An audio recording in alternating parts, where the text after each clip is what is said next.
Bonjour et bienvenue dans le premier épisode de l'année 2025 de Je n'ai rien à vous dire. Alors, aujourd'hui, nous allons parler des fameuses résolutions du début d'année. Oui, parce que chaque année, des millions de personnes prennent des résolutions. Alors, parmi les plus célèbres, on a perdre du poids, arrêter de fumer, se remettre au sport. Et d'ailleurs, tu fais peut-être partie de ceux qui ont pris des résolutions en ce début d'année. Mais la vérité, c'est que chaque année, beaucoup abandonnent avant même que février n'arrive. Alors, si comme moi, tu t'es déjà senti frustré d'abandonner tes résolutions, cet épisode est pour toi parce qu'on va explorer ensemble ce qui bloque et évidemment comment changer ça. Alors si tu veux éviter que tes résolutions fassent partie des 80% de celles qui échouent avant la mi-février, reste bien jusqu'à la fin de l'épisode. Donc, avant d'entrer dans le vif du sujet, je me présente. Je suis Hélène et j'accompagne des personnes à se reconnecter à elles, à ce qu'elles kiffent et à se créer la vie épanouissante dont elles rêvent. Je suis également spécialiste du burn-out et j'ai créé un programme d'accompagnement pour aider celles et ceux qui le vivent à en sortir définitivement. Et à côté de ça, dans ce podcast, je te partage ce qui peut te faire avancer sur ton chemin. Donc, si tu es en quête d'épanouissement, tu es au bon endroit, sois le ou la bienvenue. Alors, pourquoi ces fameuses résolutions sont-elles si difficiles à tenir? C'est ce que je te propose de comprendre aujourd'hui, mais aussi et surtout comment les transformer en objectifs atteignables et durables. Et pour ça, je te propose dans un premier temps d'aller voir les raisons principales de l'échec de ces résolutions. Le premier que j'ai envie de mettre en avant, c'est le fait de fixer des objectifs vagues, voire irréalistes. Je prends l'exemple classique, quand on dit qu'on veut perdre du poids, sans préciser combien, comment, ni quand et de quelle façon, c'est comme partir en voyage sans destination. Et quand tu ne sais pas où tu veux aller, c'est bien plus difficile de mettre en place les moyens pour y arriver. La deuxième raison, c'est le manque de motivation interne. C'est-à-dire que de ce que j'observe, et c'était le cas pour moi, je prenais des résolutions, je fixais des objectifs, mais sans prendre le temps de savoir si c'était pour plaire aux autres ou si c'était vraiment aligné avec ce que j'avais envie de vivre. Donc, la question pour ça, c'est est-ce que cette résolution vient vraiment de toi?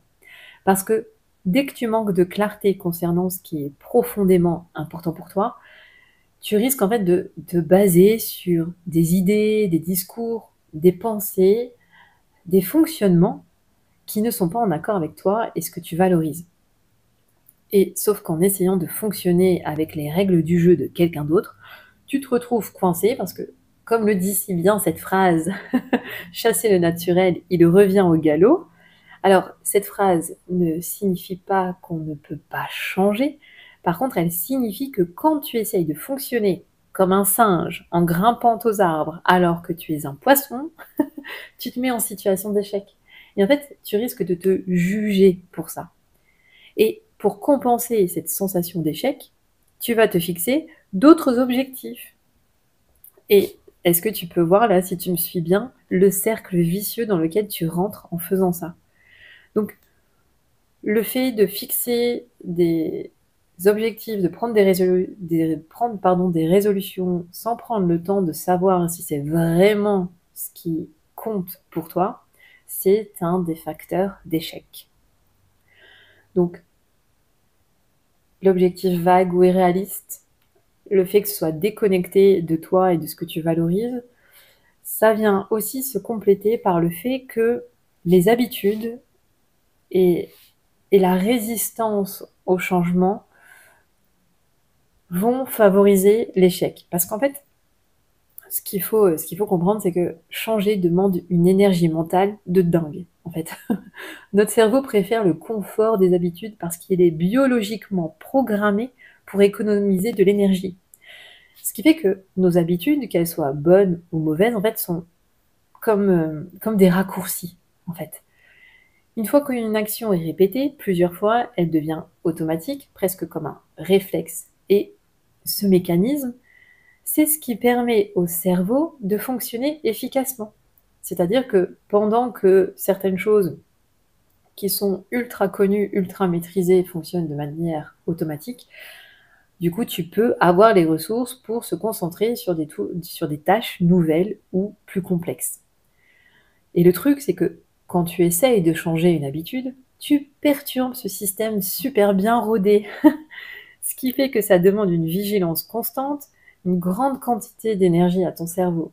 Et l'image que j'ai là, c'est un peu comme si tu étais habitué à tracer ta route, tous les jours, tu prends l'autoroute, c'est direct, c'est sans embûche, tout va bien, tu connais par cœur. Et bim, un jour, il y a des travaux avec plein de déviations, tu te retrouves sur une route que tu ne connais pas, et forcément, ça demande plus de concentration.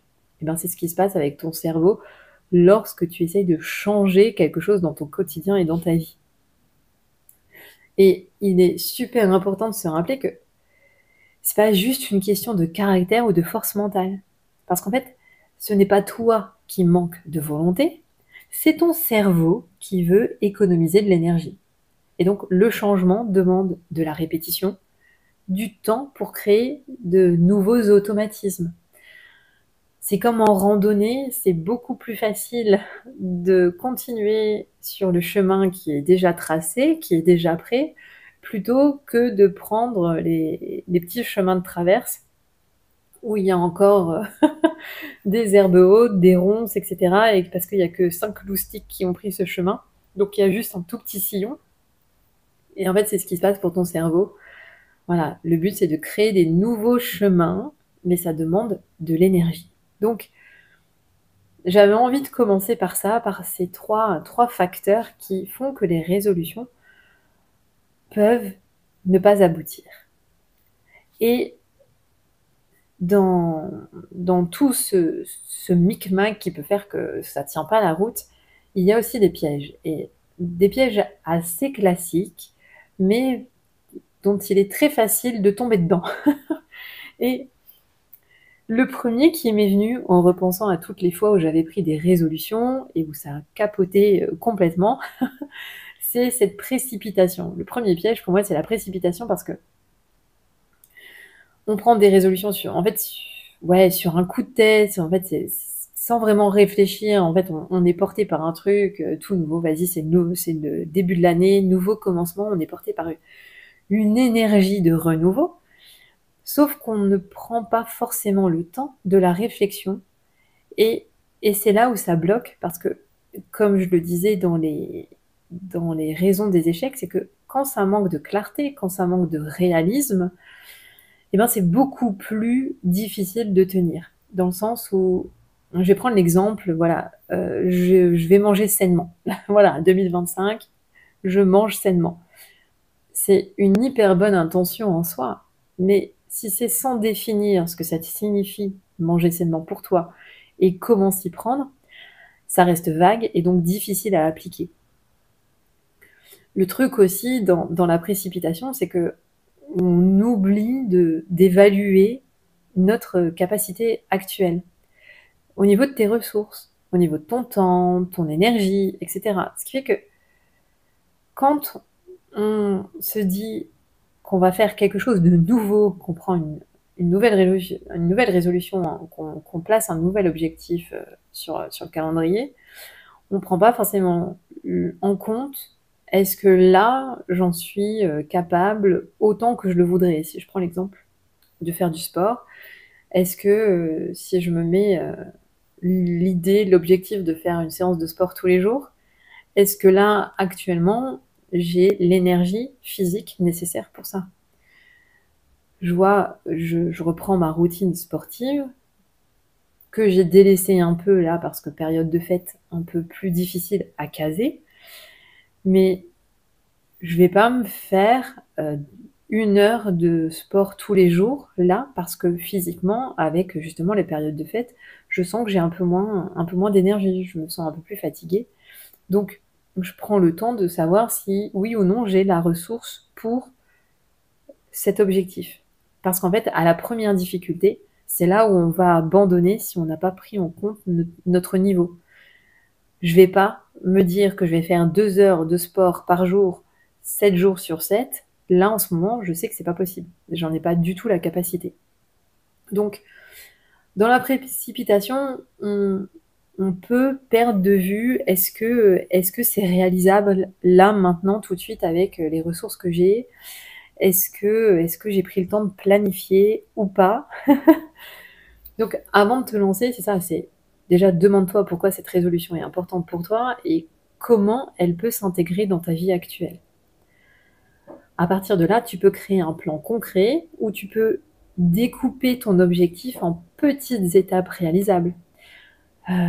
Si je reprends l'exemple du sport et par exemple, au lieu de dire je vais courir un marathon, en sachant que moi je ne cours pas du tout, je ne vais pas commencer à faire 15 bornes tous les jours. Non, déjà si je vais courir 1 kilomètre 2 fois par semaine, je serais bien contente, tu vois. Et il y a ça aussi, si je reprends l'idée du marathon, c'est de se rappeler aussi que tu as toute l'année. Une résolution, c'est pas une course contre la montre. C'est juste comment je commence tout petit et comment j'ajuste au fil du temps. Bien sûr, si ton semi-marathon ou ton marathon est dans 3 mois, bah là pareil, questionne-toi si c'est réalisable ou pas. Donc ce piège de la précipitation, sans prendre le temps de planifier, d'évaluer les ressources qu'on a pour le mettre en œuvre, pour le rendre concret, ça peut être un des pièges dans lequel on tombe en cette période de résolution. Le deuxième piège, et alors là c'est celui où j'ai bien tendance à tomber dedans, c'est un peu le tout ou rien, ou un peu ce truc de foutu pour foutu.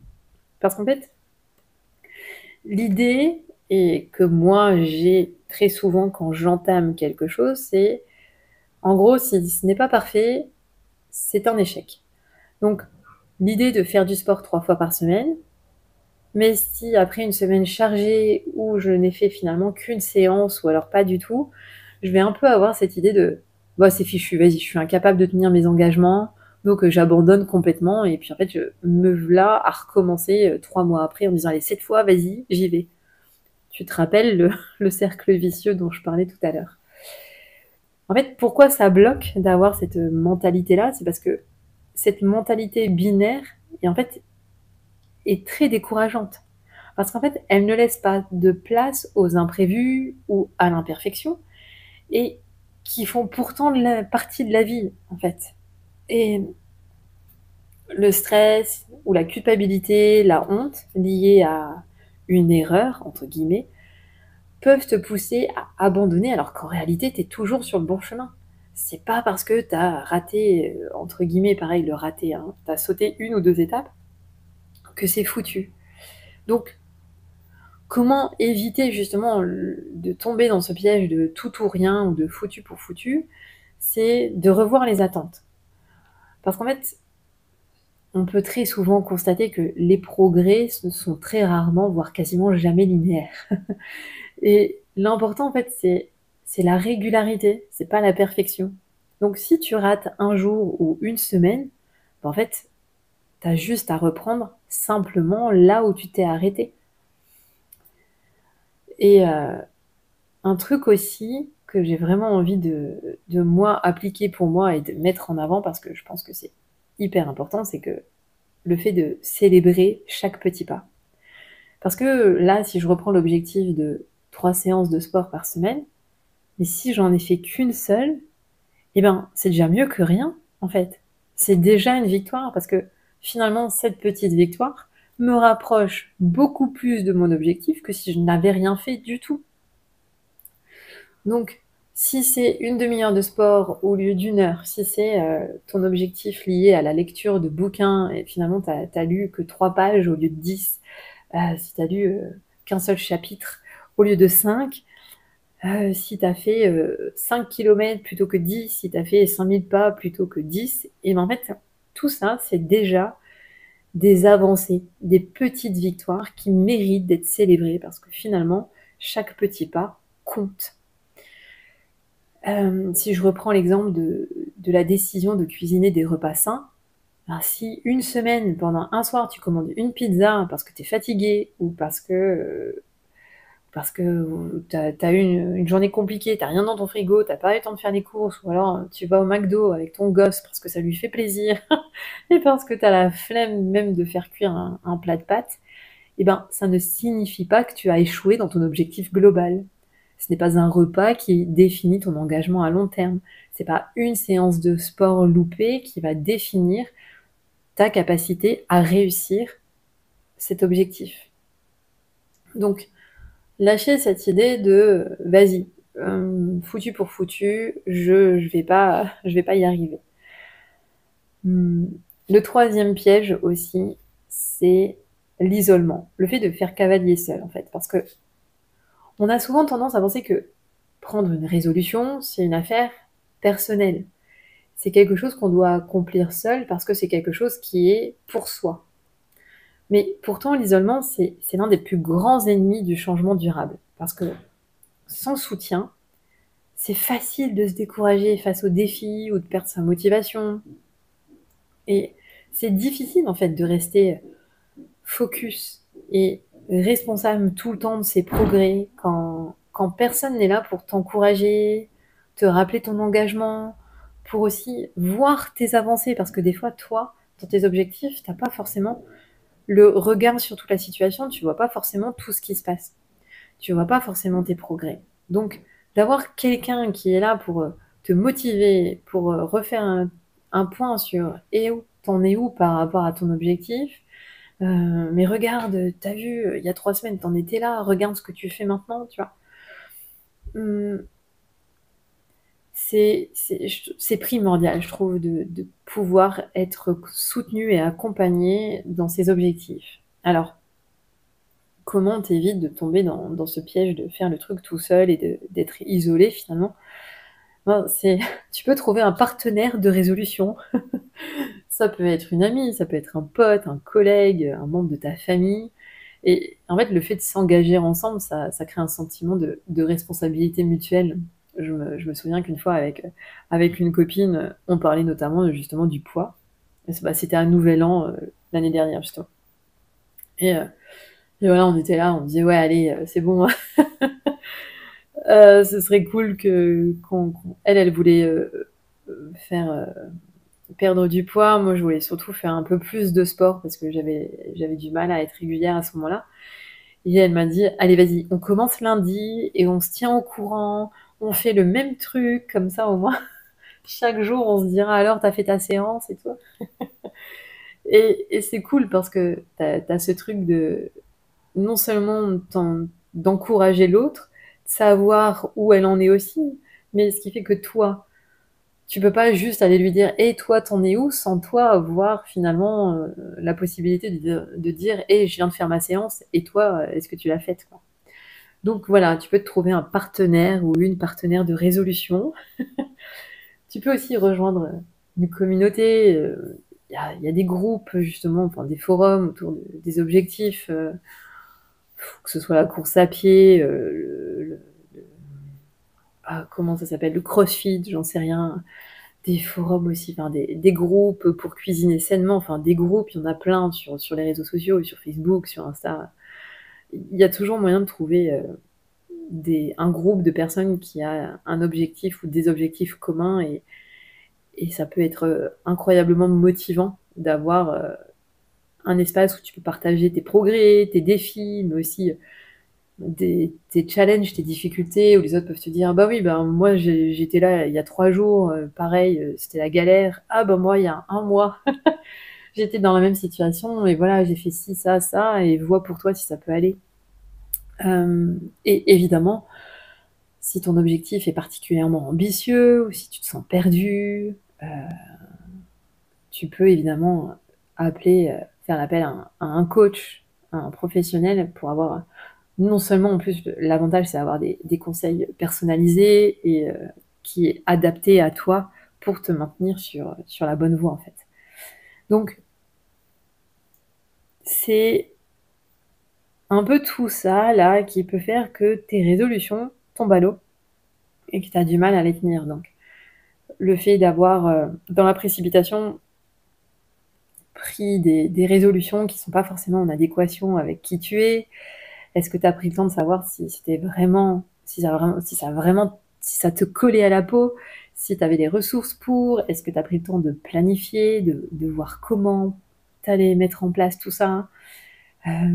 Lâcher cette idée de perfection et le fait d'avoir des étapes, d'avoir des attentes réalistes et réalisables avec à l'esprit l'idée de célébrer chaque petit pas qui te permette d'avancer vers ton objectif, le fait de trouver du soutien auprès d'un proche, d'un membre de la famille, d'un collègue, d'une communauté, d'un professionnel, tout ça, ça peut permettre d'éviter d'être dans les 80% de résolutions qui se cassent la figure avant février ou la mi-février.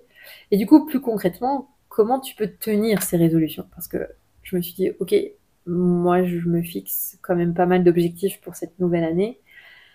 Comment je fais pour tenir tout ça? Parce que, ok, j'ai pris le temps de faire tout ce que, tout ce que je viens de te partager là. Mais maintenant, concrètement, vas-y, comment j'y vais? Donc, le point essentiel, c'est vraiment choisir des objectifs qui sont alignés à qui tu es, à ce qui est important pour toi.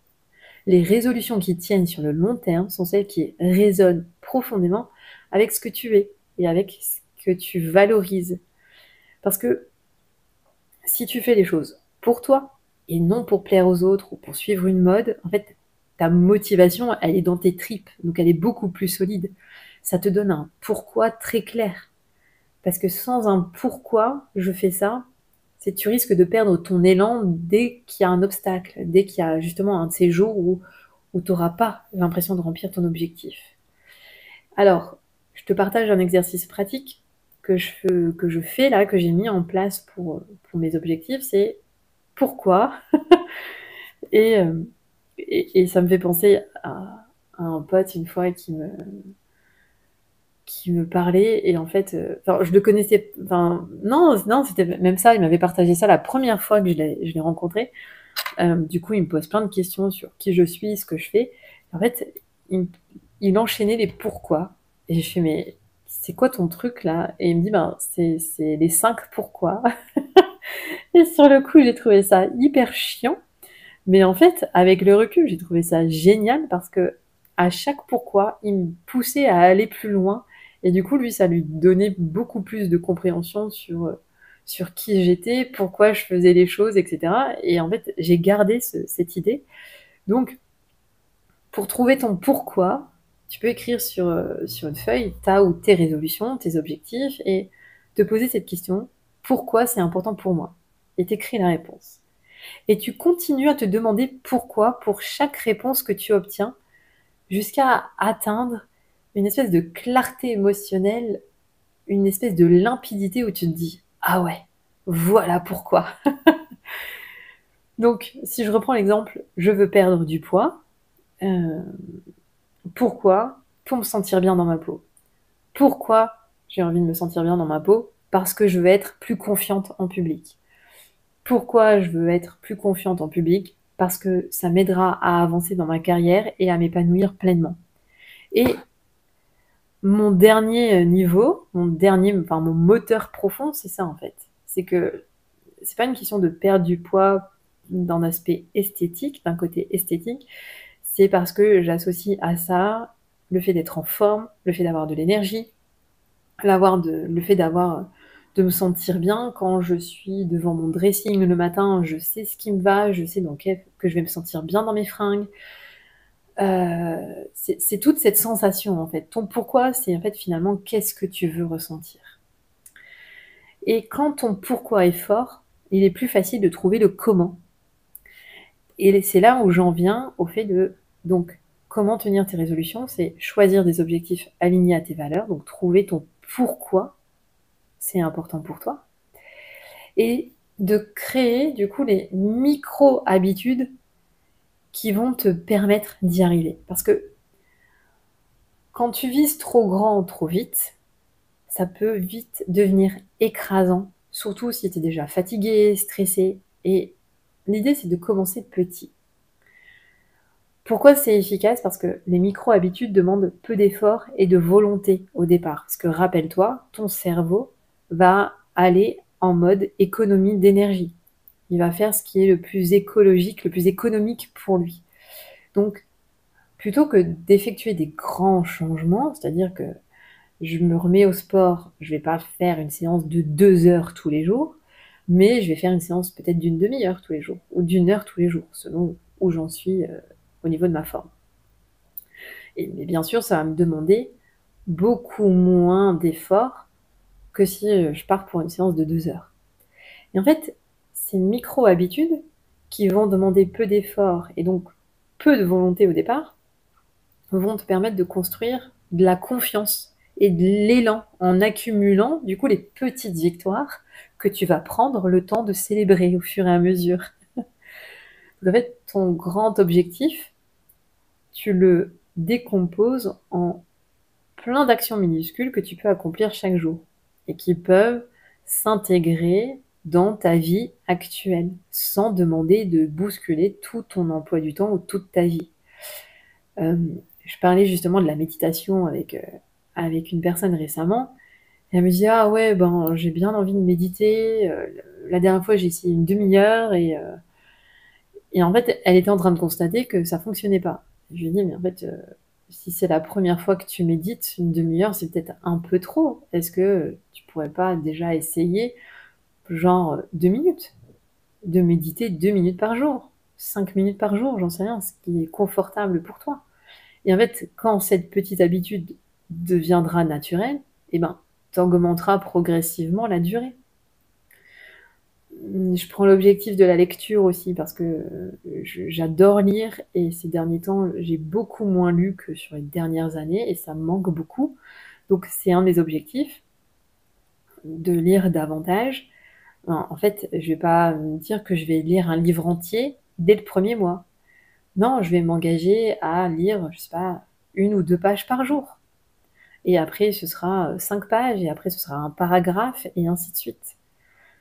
Le but, c'est pas de lire toute ma bibliothèque en 3 mois. J'ai le temps, donc je vais réintégrer cette habitude de lire dans mon quotidien avec des petits objectifs. Et ce qui peut aussi être très aidant, c'est de relier ces micro-habitudes à une routine qui existe déjà, pour faciliter leur intégration. C'est-à-dire que si je reprends l'exemple de la lecture, je sais que le soir, j'aime bien avoir un moment calme. Donc, quand mon fils est là, je fais tout le rituel du coucher avec lui. Et après, j'ai mon petit moment où je reprends mon agenda, je regarde ce qui se prépare pour la journée du lendemain, etc. Et ben, dans ce moment-là, une fois que j'aurai pris mon agenda et que j'aurai regardé ce que j'ai à faire pour le lendemain, ben, j'intégrerai à ce moment-là la lecture de 2-3 pages, et ainsi de suite. Donc, ça peut être vraiment ça peut être triste, le fait de relier ces micro-habitudes ces micro-habitudes plutôt à une routine qui existe déjà, pour rendre les choses plus faciles. Et je vais reprendre cet élément clé, c'est de célébrer ces petites victoires. C'est-à-dire qu'à chaque fois que une de ces micro-habitudes est appliquée, à chaque fois qu'un micro-pas est accompli, même si ça semble insignifiant, eh ben, célèbre-le. Tu peux tenir un journal où tu notes tes progrès, tu peux fixer des étapes où tu mettras une récompense, j'en sais rien. Ça peut être des choses comme ça. Le troisième outil hyper puissant pour tenir tes résolutions, avec le fait de fixer des objectifs qui sont clairs pour toi et qui te correspondent, associés à des actions que tu vas intégrer dans ton quotidien, ces micro-pas que tu vas faire chaque jour, chaque semaine, pour ancrer ça dans ta réalité, c'est le troisième outil, c'est le soutien. Donc, créer un système de soutien. Parce que, comme je le disais tout à l'heure, changer seul, c'est possible, mais alors c'est beaucoup plus difficile.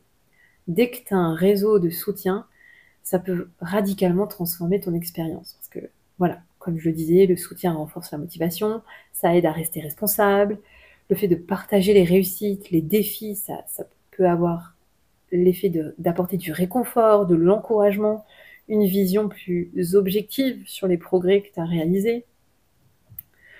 Donc, tu peux parler de tes résolutions. Tu peux choisir une personne de confiance, donc soit ton partenaire de résolution, ou quelqu'un, ton partenaire, ta conjointe, un cousin, quelqu'un à qui tu pourras partager tes objectifs et ça peut être une personne, voilà, qui te demande régulièrement: «Ah, au fait, t'en es où?» Ou alors, toi, tu peux lui faire un point de temps en temps, voilà. Mais le fait d'en parler, ben, il y a une espèce de: «Vas-y, je l'ai dit», donc un peu ce truc de: «Ben, je vais le faire quand même, quoi». Un truc aussi qui peut être, très, très soutenant, c'est écrire. L'écrire dans un carnet, dans un journal et tu peux noter tes intentions pour rendre tes objectifs plus concrets et en fait et aussi de suivre tes progrès. Parce que dans ce journal, tu pourras écrire, heu: «Là j'ai fait, là j'ai pas fait, tiens, pourquoi j'ai pas fait? Comment je me sens quand j'ai fait, quand j'ai pas fait? Qu'est-ce qui a fait que?» Ça va te permettre en fait d'avoir aussi comment dire? Un espèce de travail très conscient autour de connaissance de toi par rapport à ces objectifs. Quelles sont tes difficultés? Quelles sont tes facilités? Donc le fait d'écrire, non seulement ça ancre ce que tu as envie d'accomplir, mais en plus ça te permet aussi d'avoir une espèce de journal de bord de ce que tu vis, où tu peux suivre progressivement ta transformation. Et comme je le disais, rejoindre une communauté, donc avec un groupe qui partage le même objectif, une équipe de sport, une association, ta communauté Insta, j'en sais rien, mais et le fait d'avoir, un suivi, hem, de fixer peut-être des moments où tu vas faire un bilan. J'en sais rien moi, par exemple, chaque dimanche, qu'est-ce qui a bien fonctionné cette semaine? Qu'est-ce qui peut être amélioré? Et surtout demander de l'aide aussi, des encouragements quand on a besoin, parce que je pense que on a tous besoin à un certain moment, quels que soient les objectifs qu'on veut accomplir, les rêves qu'on veut atteindre, les changements qu'on veut opérer dans notre vie, avoir des personnes à qui on peut dire, «Bon, ben, voilà, là, je me trouve, un peu en difficulté ou je stagne un peu», de pouvoir avoir, du soutien, des encouragements. J'insiste un peu, mais c'est primordial et au-delà de ça, une fois qu'il y a tout ça, il y a aussi le fait d'accepter l'imperfection parce que le chemin vers le changement est rarement linéaire et les moments de découragement où on a moins envie, ben, font partie complètement du processus. Je le vois moi dans les accompagnements thérapeutiques.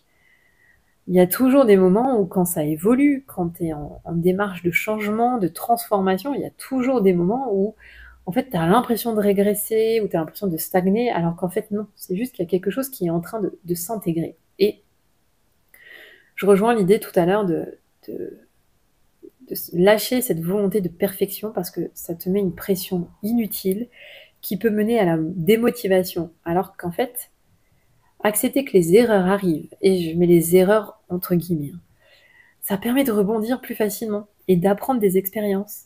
Parce que trébucher, c'est pas un échec, c'est au contraire une opportunité de grandir. Euh, un enfant qui apprend à marcher tombe des dizaines de fois avant d'y arriver.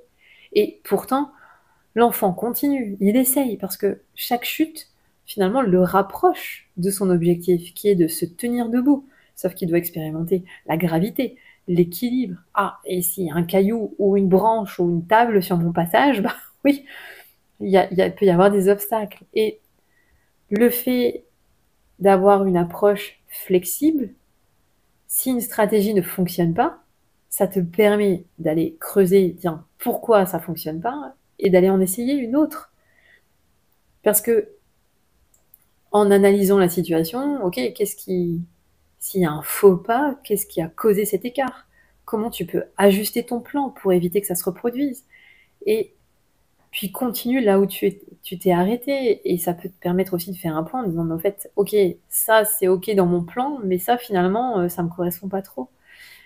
Voilà, donc garde l'idée de cet enfant qui apprend à marcher, parce que tu l'as vécu, tu l'as fait, donc il y a un peu cette phrase-là qui vient: «Le succès, c'est de tomber 7 fois et de se relever 8», mais c'est clairement ça, donc garde un esprit bienveillant sur le fait de: OK, ça veut pas dire que ton chemin va être tout droit vers ton objectif, il y aura peut-être des moments, des bifurcations, mais c'est ce qui va te permettre aussi dans l'instant, de réajuster, de réévaluer: «Est-ce que je vais au bon endroit? Est-ce que j'y vais de la bonne façon? Est-ce que, est-ce que je pourrais, avoir, d'autres outils pour m'aider à avancer sur mon chemin vers cet objectif?» et cetera, donc voilà, comment tu peux tenir tes résolutions cette année?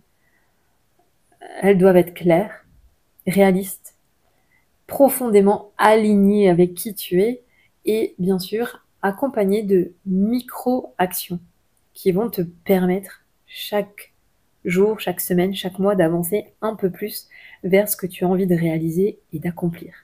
Donc maintenant, c'est ton tour. Quelle résolution veux-tu vraiment tenir cette année? Tu peux venir la partager avec moi sur mon compte Instagram. Tu auras le lien pour me rejoindre dans la description. Et si tu as besoin, si tu sens le besoin d'être accompagné pour clarifier tes objectifs, pour garder le cap, je suis là pour t'aider. Je t'invite à me contacter sur Insta pour en parler. J'ouvre peu de créneaux en ce début d'année, mais il me reste encore un peu de place pour transformer tes ambitions en réalité. Donc surtout, rejoins-moi sur Insta et on en parlera. Et puisqu'on est à la fin de cet épisode, souviens-toi que la résolution que tu as prise, l'objectif que tu t'es fixé peut être important, mais le chemin que tu choisis de parcourir pour te rapprocher de ce qui te fait kiffer, eh ben, est important aussi. Et chaque petit pas te rapproche de cet objectif. Alors, fais le premier pas aujourd'hui, même si ce n'est qu'une réflexion, une petite action ou un engagement envers toi-même, parce que tu mérites de vivre une année alignée avec ce qui te rend profondément heureux ou heureuse. C'est vraiment le souhait. Voilà, s'il y a un souhait que j'ai envie de faire pour tous les êtres de la planète en ce début d'année, c'est que chacun puisse accéder à ce qui le rend profondément heureux, ce qui le fait vibrer au fond de ses tripes. Et je n'ai rien d'autre à te dire à part qu'un voyage de milieu commence toujours par un premier pas. Alors, puisque cette citation le dit, cette année, ce premier pas, fais-le maintenant. Allez, à la prochaine!